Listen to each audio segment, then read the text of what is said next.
saya berpesan, ketika kita meyakini bahwa kekhalifahan ini adalah satu kebenaran, maka tidak ada keraguan sedikit pun dari kita untuk menyampaikan kebenaran ini kepada orang lain. Siap? Takbir!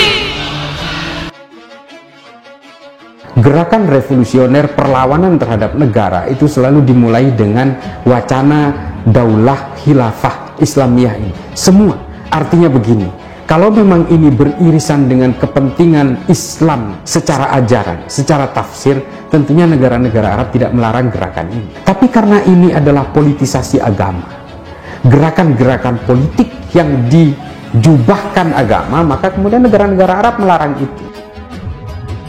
Walaupun resiko yang akan kita hadapi, harta, jiwa harus kita korbankan. Siap? Allahu Akbar! Gerakan-gerakan daulah khilafah Islamiyah ini adalah gerakan-gerakan yang dibuat untuk memicu gerakan revolusioner di banyak negara.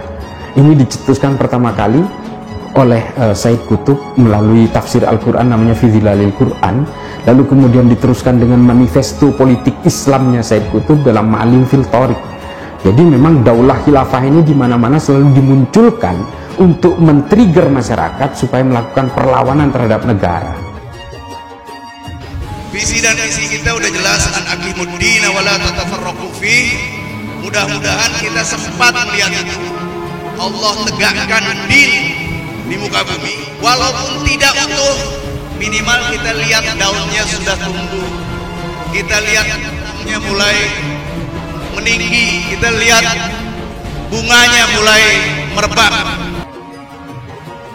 Jangan juga kemudian seolah-olah ini agama, seolah-olah khilafah ini menjadi sistem politik yang sangat terhormat. Sejarah-sejarah khilafah di dunia, terutama di dalam Islam, itu juga penuh dengan kekejaman-kekejaman. Ini juga tidak boleh kita pungkiri. Bagaimana ulama-ulama pada zaman Mu'tazilah juga dibunuh habis-habisan, digantung di pohon kurma, sampai 6 bulan mayatnya tidak diturunkan, sampai dimakan burung gagak dan sebagainya. Bagaimana cicitnya Sayyidina Ali dipenggal lehernya, ditaruh di tempat penampungan air, dan kepalanya digelindingkan. Bom waktu.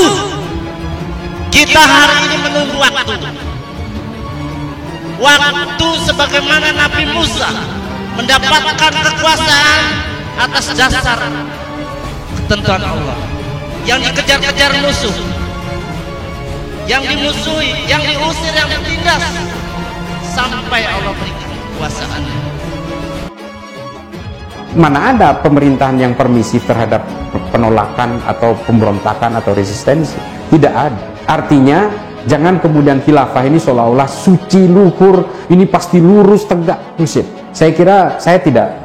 Saya sudah pahami semua sejarah khilafah itu, semuanya juga penuh dengan kejahatan-kejahatan. Ini yang harus diketahui oleh publik.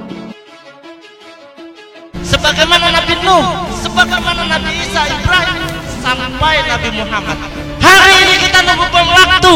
Kita tidak punya daya dan upaya untuk menegakkan Islam ini. Kita perhatikan khalifah kita kemarin. Kita saksikan khalifah kita. Kita tidak bisa berbuat apa-apa. Kita lihat Sudan. Sudan itu pada zaman presidennya Ja'far Numeri mengkonversi hukum kolonial kepada hukum agama syariah tahun 83. Apa yang terjadi setelah itu? Sudan terlibat dalam perang saudara terpanjang di dunia, yang kemudian pada akhirnya memisahkan negara itu menjadi 2 bagian. Sudan Utara yang Islam dan Sudan yang Selatan yang Kristen terbelah. Jangan bicara NKRI kalau mereka masih menyuarakan daulah khilafah. Pada akhirnya negara ini akan terpecah-pecah. Jangan bantah itu, karena daulah khilafah ini nantinya akan menggunakan negara sebagai negara agama, teokrasi. Orang-orang yang non-muslim itu akan dipaksa menggunakan hukum agama, penguasa pada saat nanti, dan itu memang sudah banyak terjadi.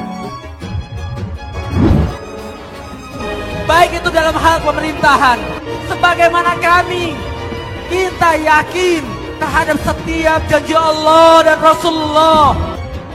saya kira khilafah ini adalah sistem politik biasa dengan segala kekurangan dan kelebihannya. Kalau kemudian ada janji Allah bahwa nanti salah seorang khalifah akan bangkit nanti di yaumil qiyamah, menjelang hari akhir, ya.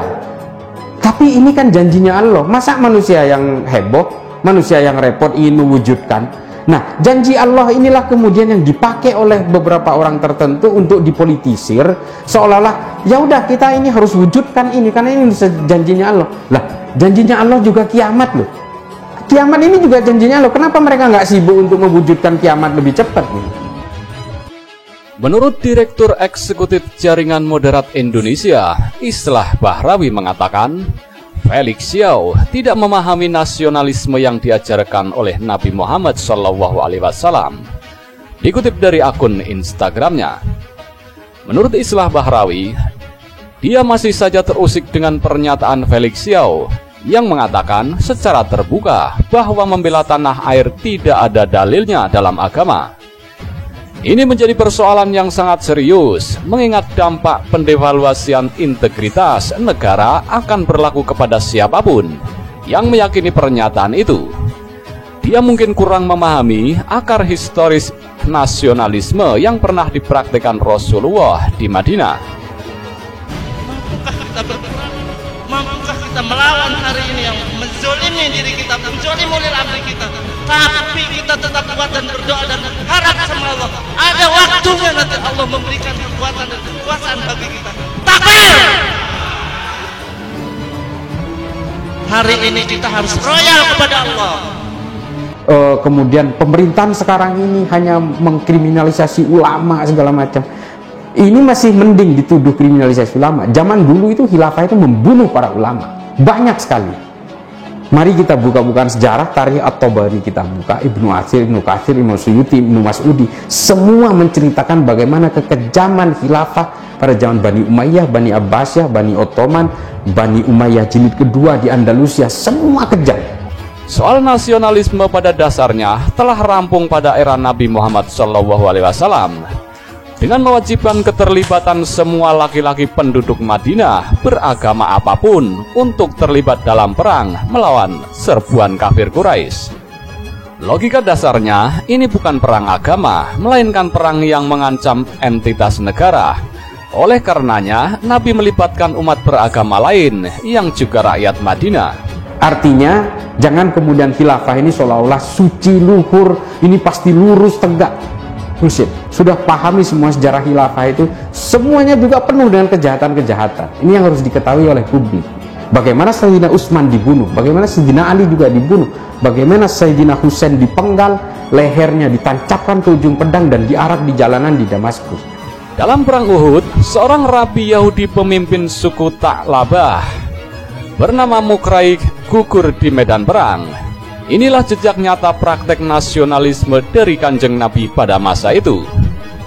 Contoh nasionalisme dari Nabi Muhammad SAW ini kemudian mulai ditepis, terutama sebagian subkultur Arab modern.